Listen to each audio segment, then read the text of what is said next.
I'm not going to discuss what was the president's words in a meeting, and suffice it to say that that specific question you just asked, that's not the context in which the president has raised this in the past.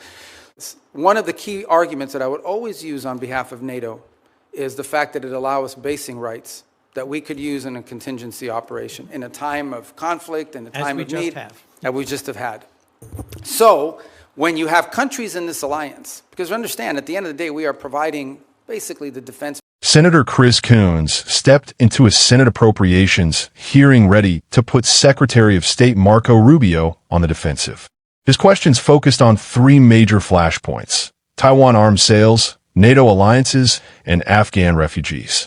But instead of getting the answers he appeared to expect, Rubio pushed back point by point, citing the Trump administration's record on Taiwan, challenging criticisms over NATO, and defending the administration's approach to foreign policy. The exchange quickly turned into a heated back and forth. Rubio argued that the administration had strengthened America's position, pointing to major arms sales to Taiwan, increasing pressure on NATO allies to boost defense spending, and past political statements about the alliance. Coons countered with concerns over U.S. commitments abroad and America's credibility with its allies.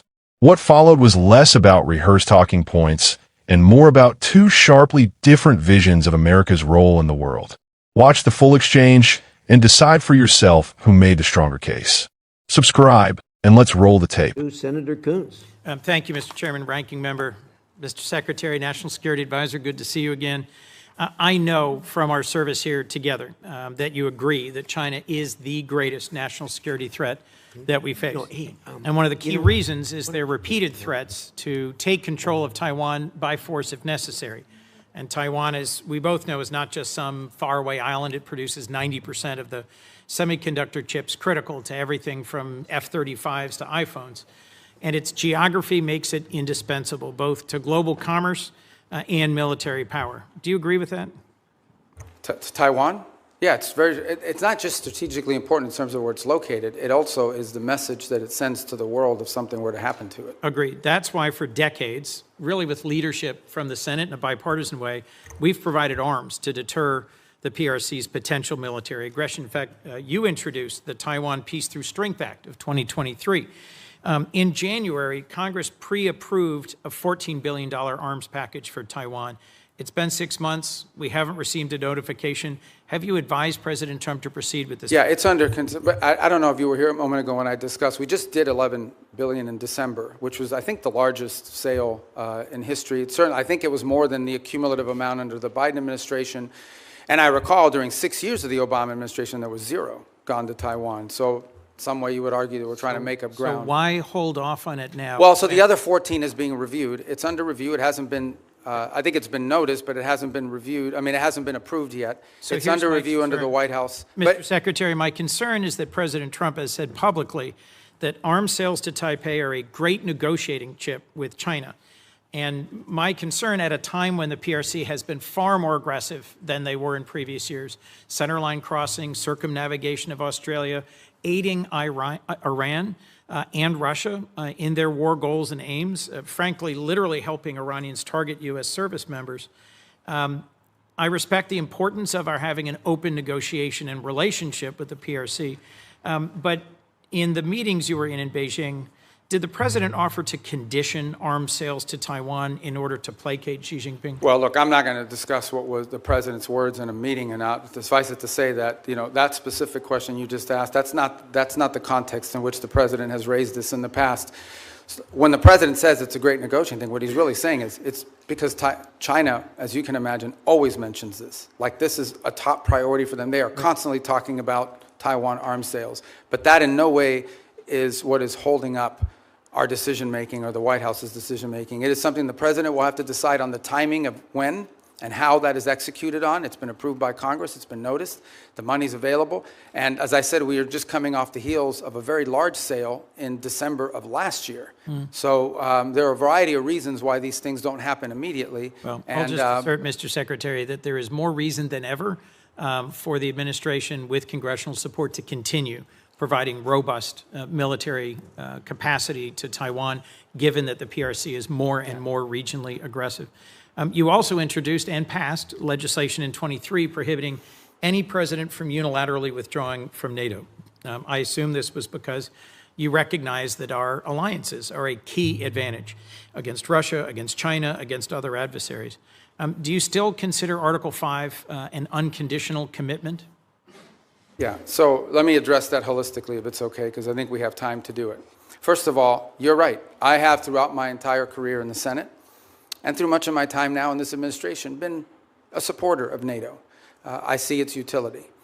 The key, and I'm just being honest with you when we talk about this, one of the key arguments that I would always use on behalf of NATO is the fact that it allows us basing rights that we could use in a contingency operation in a time of conflict, in a time of need, that we just have had. So when you have countries in this alliance, because understand, at the end of the day, we are providing basically the defense backbone of an entire continent of rich countries. These are not poor countries, these are rich countries. And the utility of NATO for us is that it provides these basing rights. Now we are living in a world in which some of these countries, I point to Spain as an example, openly brag about how they've denied us the use of these bases. And so if the core rationale for us being in NATO, if what we get out of NATO is the ability to use bases, and then we have members of that alliance that are basically denying the use of those bases in a contingency, it calls them to question the entire thing. Forgive me, I have one more question I want to make sure we get to.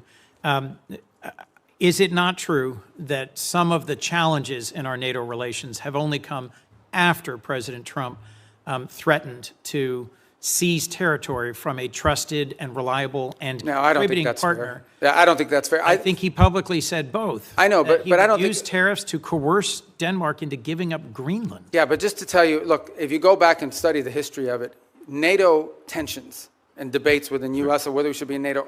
In the 1970s, it was the reverse. It was the administration trying to stay in NATO and Congress trying to get us out. Yes. I happened to see a speech, they were playing it after he passed away on C-SPAN, Jesse Jackson at the 1988 Democratic Convention calling for the United States to get out of NATO. I so these debates over NATO, you were at that? As was Joe Biden. Oh. Joe Biden didn't support that position then, and I don't support that position now. But my point is that these debates about NATO have been ongoing for a long time. There's about 1,100 vetted Afghan allies being held at Camp As-Saliyah in Qatar. And that includes 400 children and 150 family members of currently serving active duty U.S. service members.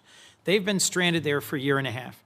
And there is talk of sending them either back to Afghanistan, into the waiting arms of the Taliban, or into war-torn and now Ebola-infected countries like the DRC.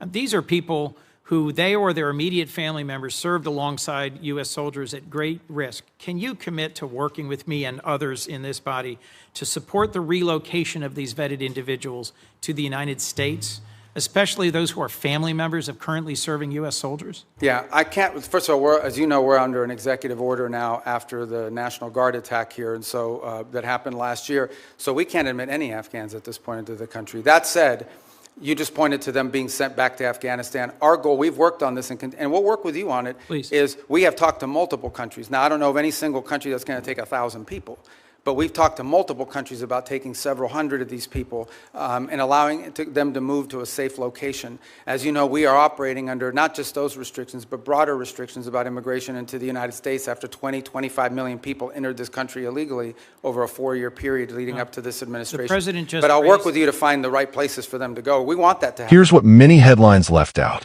Senator Chris Coons arrived at the Senate Appropriations hearing with 3 lines of attack aimed at challenging Secretary of State Marco Rubio's foreign policy.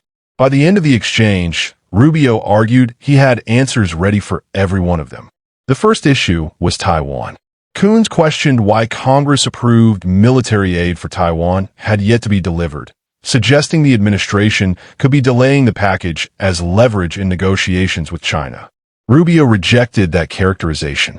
He pointed to an $11 billion arms sale to Taiwan completed in late 2025, describing it as the largest single arms package ever approved for the island. He also contrasted the Trump administration's record with previous administrations, arguing that the pending package remains under White House review and will be decided on its own timeline. Coons offered little pushback before moving to the next topic. The second clash centered on NATO. Coons pressed Rubio over America's commitment to Article 5 and whether recent tensions with allies had weakened the alliance. Rubio argued the debate goes beyond political rhetoric. He said America's long-term investment in NATO has always been tied to strategic military access across Europe. If allies begin limiting that access during major conflicts, he argued, it raises legitimate questions about how the alliance functions in practice. Rubio also reminded the committee that disagreements over NATO are nothing new, citing past Democratic voices, including Jesse Jackson in 1988, who questioned America's role in the alliance. The final exchange focused on Afghan allies still waiting in Qatar after supporting U.S. forces. Coons raised concerns about more than 1,000 vetted Afghans, including children and relatives of active-duty American service members, asking whether the administration would bring them to the United States. Rubio acknowledged the humanitarian concerns, but said the issue is complicated by current immigration restrictions and an executive order suspending Afghan admissions. He said the administration is exploring solutions, including working with Congress and seeking resettlement opportunities in other countries for families who cannot immediately enter the United States. 3 difficult issues. 3 tense exchanges.